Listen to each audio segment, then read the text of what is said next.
ஸ்டோரியோட ஸ்டார்டிங்ல இங்க ஒரு கிளாஸ்ல ஒரு சார் புதுசா வராரு, பாடம் நடத்த ஆரம்பிக்கிறாரு. ஆனா யாருமே கவனிக்க மாட்டாங்க. இது எல்லாத்தையுமே பார்த்துட்டு அந்த சார் ரொம்பவே டென்ஷன் ஆகுறாரு. உடனே என்னோட கிளாஸ்ல இருக்க ஸ்டூடெண்ட்ஸ் கிளாஸ் நடத்தும் போது பேசிக்க கூடாது, கிளாஸை கட்டடிக்க கூடாது, லேட்டா கிளாஸ்க்கு வரக்கூடாது, இந்த மாதிரி நிறைய ரூல்ஸை போர்டில் எழுதியிருக்கேன். இது எல்லாத்தையுமே ஃபாலோ பண்ணா உங்களுக்கு தான் நல்லது. அப்படி ஃபாலோ பண்ணாம விட்டீங்கன்னா நீங்க எல்லாருமே மோசமான விளைவுகளை சந்திப்பீங்கன்னு சொல்றாரு. இப்போ கிளாஸே முடிய போகுது. அப்பதான் ஒரு பொண்ணு லேட்டா கிளாஸ்க்கு வரா. இந்த சாருமே அந்த பொண்ணு கிட்ட ஒரு சீடியை கொடுத்துட்டு எல்லா ஸ்டூடெண்ட்ஸையும் உடனே கான்ஃபரன்ஸ் ஹாலுக்கு கூட்டிட்டு வான்னு சொல்லிட்டு அந்த பொண்ணோட நெத்தியில டச் பண்றாரு. திடீர்னு அந்த பொண்ணோட கண்ணு ஒயிட் கலர்ல ஃபிளாஷ் ஆகுது. பொண்ணு சார் சொன்ன மாதிரியே எல்லாரையுமே அந்த கான்ஃபரன்ஸ் ஹாலுக்கு கூட்டிட்டு வந்துட்டு அவர் தந்த சீடியை ப்ளே பண்றா. அதுல ப்ளே ஆகிற வீடியோ ஃபுட்டேஜ் எல்லாருமே பாக்குறாங்க. இந்த பொண்ணு அவங்க கூட சேர்ந்து பார்த்துட்டு இருக்கா. இதை பார்த்த உடனே எல்லா ஸ்டூடெண்ட்ஸுமே ரொம்ப டிஸ்டர்ப் ஆகுறாங்க. இப்போ எல்லாருமே கிளாஸ்க்கும் வந்துடுறாங்க. கிளாஸ்க்கு லேட்டா வந்த பொண்ணு பயங்கரமா அழுதுட்டு அந்த ஃப்ளோர்ல இருந்து கீழே விழுந்து சூசைட் பண்ணிக்கிறா. ஸ்டூடெண்ட்ஸும் போய் பாக்குறாங்க. ஆனா அந்த பொண்ணு இறந்து போயிடுறா. உடனே ஹாஸ்பிட்டலுக்கு இன்ஃபார்ம் பண்ணலான்னு சொல்லிட்டு கிளாஸ்ல ஒரு பையன் யாருக்குமே தெரியாம திருட்டுத்தனமா போன் எடுத்துட்டு வந்திருப்பான். அதுல இருந்து கால் பண்ணி பாக்குறான். காலும் போகுது. ஆனா கால் அட்டன் பண்றதுக்குள்ள இந்த பையன் கண்ட்ரோல் இல்லாம அவனோட கையை அவனே கடிச்சு ஸ்பாட்லயே இறந்து போயிடுறான்.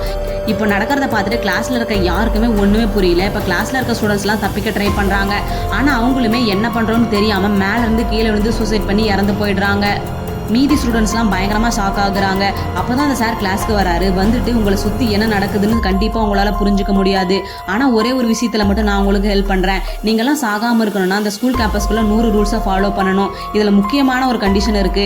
அந்த 100 ரூல்ஸை என்னங்கிறது நீங்க தான் கண்டுபிடிக்கணும். 100 ரூல்ஸை ஃபாலோ பண்ணாதான் நீங்க எல்லாருமே உயிரோடு இருப்பீங்கன்னு அந்த சார் சொல்லிட்டு இருக்கும் போது திடீர்னு ஒரு பொண்ணு பயந்து போய் பதட்டத்துல அவங்க அம்மாவுக்கு கால் பண்றேன்னு கால் பண்ணிடுறா. இப்போ அந்த பொண்ணு அவளோட நாக்க அவளே கடிச்சு இறந்து போயிடுறா. இது எல்லாத்தையுமே அந்த படத்தோட ஹீரோயின் ரொம்ப பார்த்துட்டு இருக்கா. இப்போ கிளாஸ்ல ஒரு பையன் அந்த சார் மேல ரொம்பவே கோவப்பட்டு அந்த சாரை திட்டுறான். எங்க எல்லாரையுமே மரியாதையா வெளியே போக விடுன்னு சொல்றான். இப்போ அந்த சாரும் நீ என்கிட்ட ரொம்பவே கோவமா நடந்துக்கிட்டதுனால 100 ரூல்ஸ்ல ஏதோ ஒரு ரூல்ஸை பிரேக் பண்ணிட்டேன்னு சொல்றாரு. இப்போ அந்த பையனும் நேரா போயிட்டு செவுத்தலோட தலையை முட்டி இறந்து போயிடுறான்.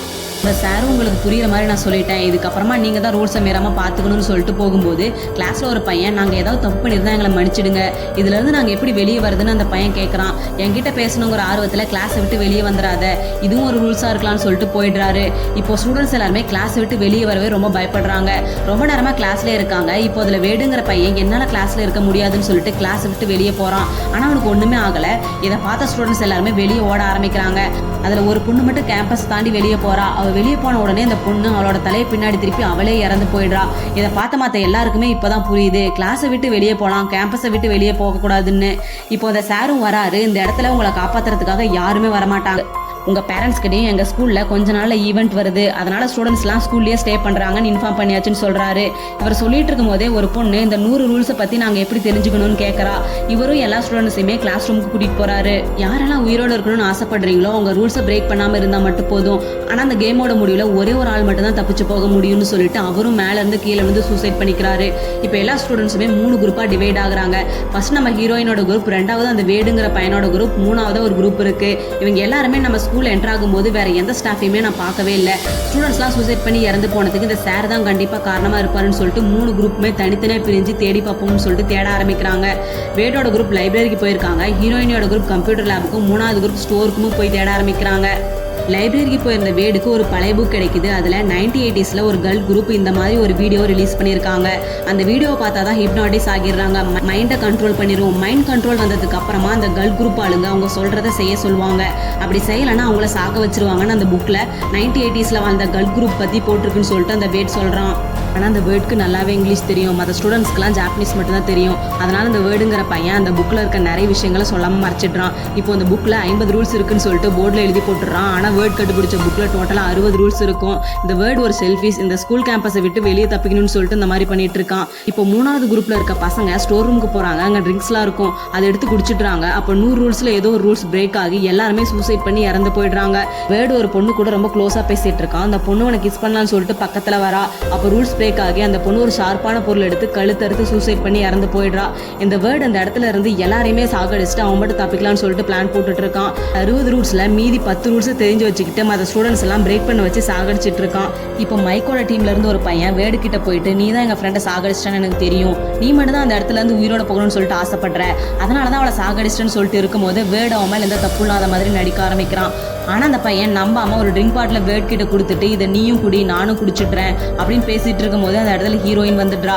இப்ப 2 பேருமே அந்த ட்ரிங்கை குடிச்சிடுறாங்க. இப்ப ரூல்ஸ் பிரேக் ஆனதுனால அந்த பையன் கிளாஸை உடைச்சு அவனோட வயித்துல அவனே குத்தி இறந்து போயிடுறான். வேர்டுக்கு மட்டும் ஒண்ணுமே ஆகல, ஏன்னா அவன் அதை குடிக்கவே இல்லை, வாயிலே தான் வச்சுட்டு இருந்திருப்பான். நம்ம ஹீரோயினும் வேர்டு நடிச்சு அவளை ஏமாத்திட்டு இருக்கான்னு சொல்லிட்டு கண்டுபிடிச்சிடுறா. இப்போ அவளோட டீம்ல வேர்டை பத்தி எல்லாத்திட்டையுமே சொல்லிடுறா. இப்போ இவங்க எல்லாருமே வேர்டு மேல ரொம்ப கோவத்துல இருக்காங்க. இப்போ வேர்டோட குரூப்ல இருக்க ஒரு பொண்ணுக்கு அதே மாதிரி 100 ரூல்ஸ் இருக்க ஒரு புக் ஜாப்பனீஸ் லாங்குவேஜ்லேயே கிடைச்சிருது. அந்த பொண்ணு அதுல மொத்தமா 60 ரூல்ஸ் இருக்கு. இந்த வேர்டு நம்மளை ஏமாத்திட்டு இருக்கான்னு சொல்லிட்டு அந்த பொண்ணு கிளாஸ்ல இருக்க எல்லார்கிட்டையுமே சொல்லிடுறா. இப்போ ஒரு பையன் போயிட்டு அந்த புக்கை அவளோட பர்மிஷன் இல்லாம அவகிட்ட இருந்து வாங்கிடுறான். அதனால ஒரு ரூல்ஸ் பிரேக் ஆகி ஒரு வயர் எடுத்து அவனோட வாய்க்குள்ள வச்சு ஷாக் அடிச்சு அவனே இறந்து போயிடுறான். இந்த பொண்ணோட பேர் மீகோ. இப்போ இந்த பொண்ணும் வேர்டு எங்களுக்கு நிறைய ரூல்ஸ் தெரியும்னு சொல்லிட்டு அவங்க குரூப்ல இருக்க பசங்களை மிரட்டி வேற ஒரு இடத்துக்கு கூட்டிட்டு போயிடுறாங்க. இப்போ நம்ம ஹீரோ இது எல்லாத்தையுமே சைலண்டா பார்த்துட்டு இருக்கான். இப்போ வேர்டும் மீகோவும் தெரிஞ்ச 60 ரூல்ஸ்ல ஒரு ரூலை செலக்ட் பண்ணி அவங்க டீம்ல இருக்க ஒரு ஆளை டெஸ்ட் பண்ணி சாகடிக்கிறதுக்காக ட்ரை பண்றாங்க. என்னன்னா 7 பேர் சேர்ந்து ஒரே ஒரு ஆளை மட்டும் பாயிண்ட் அவுட் பண்ற மாதிரி விரல காட்டினா பாயிண்ட் பண்ண பையன் ஸ்பாட்லயே இறந்து போயிடுவான். இவங்க 2 பேரும் டீம்ல இருக்க மற்ற ஸ்டூடெண்ட்ஸை மிரட்டி ஒரு பையனை பாயிண்ட் அவுட் பண்றாங்க. அந்த பையனோட கழுத்து அவனே நெரிச்சு இறந்து போயிடுறான். இப்போ ஹீரோயினும் மைக்கும் சேர்ந்து 40 ரூல்ஸை கண்டுபிடிச்சு வேட நம்ம மிரட்டணும்னு சொல்லிட்டு பிளான் பண்றாங்க. ஸ்கூல் கேம்பஸ்ல இருக்க எல்லா ரூம்லயுமே தேட ஆரம்பிக்கிறாங்க. அப்போ ரூம்ல 2 ஸ்டாஃப் ரூல்ஸ் பிரேக் ஆனதுனால சூசைட் பண்ணி இறந்து போயிருக்காங்க. அதை நம்ம ஹீரோயின் பார்த்துட்டு ஸ்டூடெண்ட்ஸ் எல்லாம் கேம்பஸ்க்கு வரதுக்கு முன்னாடியே அந்த சார் ஸ்டாஃப் எல்லாம் சாகடிச்சிட்டாருன்னு ஹீரோயின் கெஸ் பண்ணிடுறாங்க. இப்போ மைக்கும் ஹீரோயினும் ரொம்ப நேரமா தேடியுமே அந்த 40 ரூல்ஸை கண்டுபிடிக்கவே முடியல. இப்போ கிளாஸ்க்கு வராங்க. அந்த இடத்துல ஹீரோயின் ஒரு விஷயத்தை நோட் பண்றாங்க. என்னன்னா அந்த சார் கிளாஸ்க்கு வந்த உடனே என்னோட கிளாஸ்ல நிறைய ரூல்ஸ் இருக்கு, நீங்க ஃபாலோ பண்ணக்கூடிய ரூல்ஸ் எல்லாத்தையுமே நான் போர்டில் எழுதி வச்சிருக்கேன், இதை மட்டும் நீங்க ஃபாலோ பண்ணலாம், நீங்க தான் ரொம்ப கஷ்டப்படுவீங்கன்னு சொல்லிட்டு ஒரு க்ளூ கொடுத்துருப்பாரு. அதை யோசிச்சு பார்த்து ஹீரோயின் கண்டுபிடிச்சிட்றா. இப்போ 40 ரூல்ஸையுமே கண்டுபிடிச்சிட்டாங்க. இப்போ மைக்கும் ஹீரோயினும் மற்ற ஸ்டூடெண்ட்ஸ்க்குலாம் சொல்லலாம்னு சொல்லிட்டு போறாங்க. அங்கே நம்ம ஹீரோயினை ஒரு பொண்ணுக்கு சுத்தமாக பிடிக்காது. அந்த பொண்ணு ஹீரோயினை பழிவாங்க. அவளுக்கு தெரிஞ்ச 7 பேரை கூட்டிட்டு வந்துட்டு ஹீரோயினை பாயிண்ட் அவுட் பண்ண ஆரம்பிக்கிறாங்க. இப்போ மைக்கும் ஹீரோயினை காப்பாற்ற அவனோட ஃப்ரெண்ட்ஸை கூட்டிட்டு வந்துடுறான். மாற்றி மாற்றி பாயிண்ட் அவுட் பண்ணுறாங்க. இப்போ நம்ம ஹீரோயின் உங்கள் டீமில் இருக்க வேர்டு உங்ககிட்ட நிறைய விஷயத்த மறைக்கிறான், இவன் ஒரு செல்ஃபிஸ், இவனை நம்பாதீங்க, இவன் மட்டும் இங்கேருந்து தப்பிச்சு போகணும்னு சொல்லிட்டு நினைக்கிறான்னு சொல்லிட்டு வேர்டோட டீமுக்கு புரிய வச்சிடுறா. இதில் ஒரு பொண்ணு நீ சொல்றது எல்லாமே கரெக்டு தான், ஆனால் வேர்டுக்கே தெரியாத ஒன்று அந்த புக்கில் இருக்கு. இந்த ஹிப்னாட்டிஸ் ஒரே ஒரு நாளைக்கு மட்டும் தான் வேலை செய்யும், நாளைக்கு காலையில் விடிஞ்சா நம்ம எல்லாருமே இறந்து போயிடுவோம், ஒரே ஒரு ஆள் மட்டும் தான் உயிரோட தப்பிப்பாங்கன்னு சொல்றா. இப்போ வேர்டோட டீம்ல இருக்க எல்லாருமே ஹீரோயின் டீமுக்கு வந்துடுறாங்க. இப்போ அந்த வேர்டு உடம்பு எல்லாத்தையுமே ரெயின் கோட் போட்டு கவர் பண்ணிட்டு ட்ரிங்க்ஸ் எடுத்துட்டு வந்து அவங்க எல்லாரும் மேலேயும் அந்த ட்ரிங்க்ஸை ஊத்திடுறான். இப்போ ரூல்ஸ் பிரேக் ஆகி யாரோட உடம்பெல்லாம் ட்ரிங்க்ஸ் பட்டுச்சோ அவங்க எல்லாருமே ஒவ்வொரு ஆளா சூசைட் பண்ணி இறந்து போயிடுறாங்க.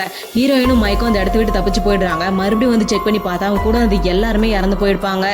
இப்போ கேம்பஸ்குள்ள 4 பேர் மட்டும்தான் இருக்காங்க. நம்ம ஹீரோயின் மைக் அப்புறம் அந்த வேர்டோட ஃப்ரெண்ட், அவ்வளோதான். இப்போ மைக் வேர்டு கிட்ட பேச போறான். வேர்டும் மைக்கும் சின்ன வயசுல இருந்தே க்ளோஸ் ஃப்ரெண்ட் தான். அப்போ நடந்த ஒரு ஸ்போர்ட்ஸ்ல மைக் கிட்ட வேர்ட் தோத்து போயிடுவான். அது அந்த வேர்டால ஏத்துக்கவே முடியல. அப்போல இருந்தே மைக்கை ஒரு எதிரி மாதிரி பார்க்க ஆரம்பிச்சிருப்பான். இப்போ மைக் வேர்ட் கிட்ட உன்னாதான் எல்லாருமே இறந்து போயிட்டாங்க, நீ ஏன் இவ்வளவு செல்ஃபிஷா இருக்குன்னு சொல்லிட்டு கேட்கறான். இந்த வேர்டு இந்த இடத்த விட்டு தப்பிச்சு போக நான் அப்படி பண்ணல, உங்க எல்லாருமே எனக்கு சுத்தமா பிடிக்காது, உங்களை பழிவாங்க தான் அந்த மாதிரி யூஸ் பண்ணிக்கிட்டேன்னு சொல்றான்.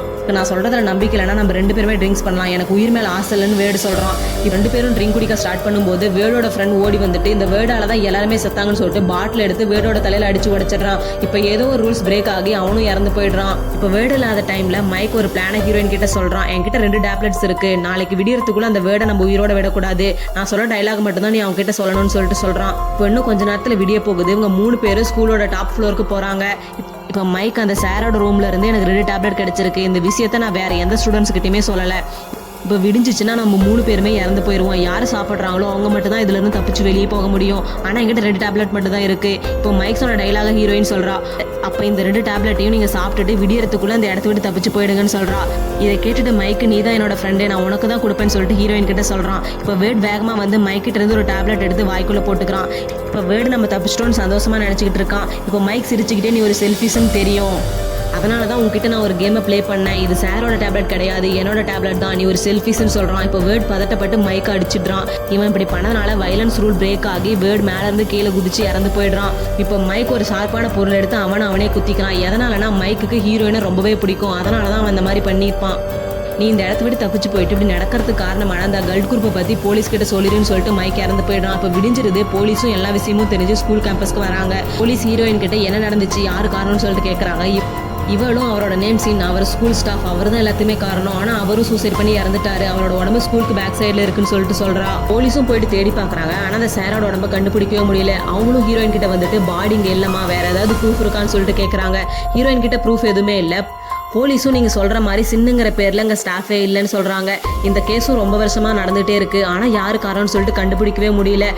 அதனால இந்த கேஸை சீக்கிரம் முடிக்கணும்னு சொல்லிட்டு அவங்களுக்கு தேவையான ஏதோ ஒரு காரணத்துக்காக ஸ்டூடெண்ட்ஸும் டீச்சர்ஸும் ஸ்கூல் கேம்பஸ்லேயே சூசைட் பண்ணி இறந்து போயிட்டாங்கன்னு சொல்லிட்டு கேஸை க்ளோஸ் பண்ணிடுறாங்க. நம்ம ஹீரோயினுக்கு மட்டும் தான் தெரியும் நடந்தது எதுவுமே சாதாரணமான விஷயம் கிடையாதுன்னு சொல்லிட்டு. அது மட்டும் இல்லாமல் அந்த சின் மேல இருந்து கீழே குதிச்சுமே அவரோட பாடி கிடைக்கவே இல்லை. இந்த விஷயம் ஹீரோயினுக்கு ஷாக்கிங்கா இருக்கு. இந்த விஷயத்தை அப்படியே விடக்கூடாதுன்னு சொல்லிட்டு ஹீரோயின் யோசிச்சுட்டு இருக்கா. அப்படியே 5 இயர்ஸ் கழிச்சு காமிக்கிறாங்க.